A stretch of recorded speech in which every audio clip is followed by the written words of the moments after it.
প্রিয় সাংবাদিক ভাইরা, গত 19 অক্টোবর 2025 সালে কৃষ্ণনগর ইউনিয়নের বড়বান্ধবপুর বাজারে পূর্ব ঘোষিত 31 দফার প্রচারপত্র বিতরণের সময় সরকার কর্তৃক নিষিদ্ধ ঘোষিত সংগঠন আওয়ামী লীগের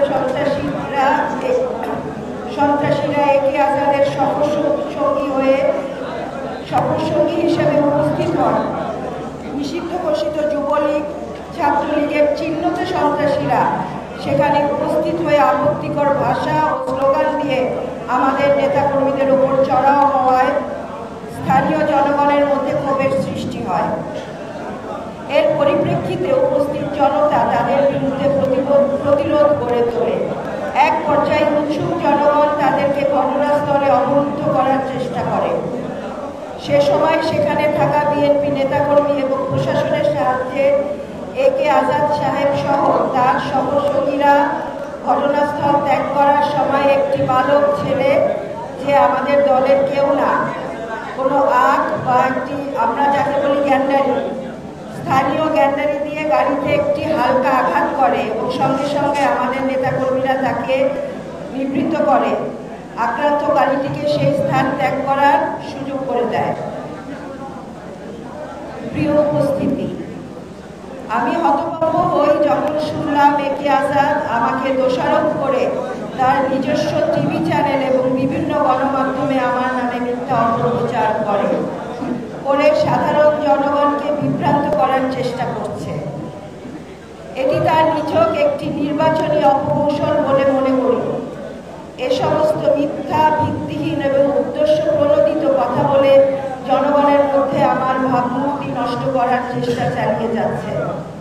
ইতিপূর্বে তিনি তার নিজস্ব গণমাধ্যমকে ব্যবহার করে এবং প্রশাসনের দুর্বলতাকে কাজে লাগিয়ে মিথ্যা মামলা দিয়ে হয়রানি করে এবং আমাদের দলের নেতাকর্মীদের ভাবমূর্তি ক্ষুণ্ণ করার চেষ্টা করে।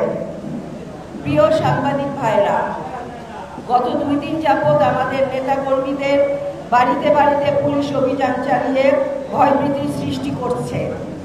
যেমনটি অতীতে স্বৈরাচারী শেখ হাসিনা বিএনপি নেতাকর্মীদের ভয়ভীতি দেখিয়েছে, রাজনৈতিক কর্মকাণ্ড থেকে নিবৃত্ত করার চেষ্টা করতেন।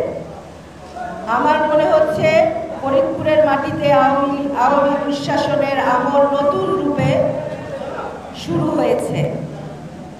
24 পরবর্তী বাংলাদেশে এসে অত্যন্ত দুঃখের সাথে বলতে হচ্ছে, ফরিদপুরের পুলিশ প্রশাসন এই সকল আওয়ামী লীগ দোষরদের পুনর্বাসনের লক্ষ্যে সার্বিকভাবে সহযোগিতা করছে। আমি আপনাদের মাধ্যমে স্বরাষ্ট্র উপদেষ্টা, স্বরাষ্ট্র সচিব, পুলিশের আইজিপি এবং ঢাকার রেঞ্জের ডিআইজি সাহেবের দৃষ্টি আকর্ষণ করছি, অতি দ্রুততম সময়ের মধ্যে নিষিদ্ধ ঘোষিত সংগঠন আওয়ামী লীগ ফরিদপুর জেলা শাখার সাবেক সহসভাপতি এবং বর্তমান উপদেষ্টা মণ্ডলীর সদস্য একে আজাদ সহ ফ্যাসিবাদের পুনর্বাসনকারীদের বিরুদ্ধে যথাযথ ব্যবস্থা গ্রহণের জন্য অনুরোধ করছি।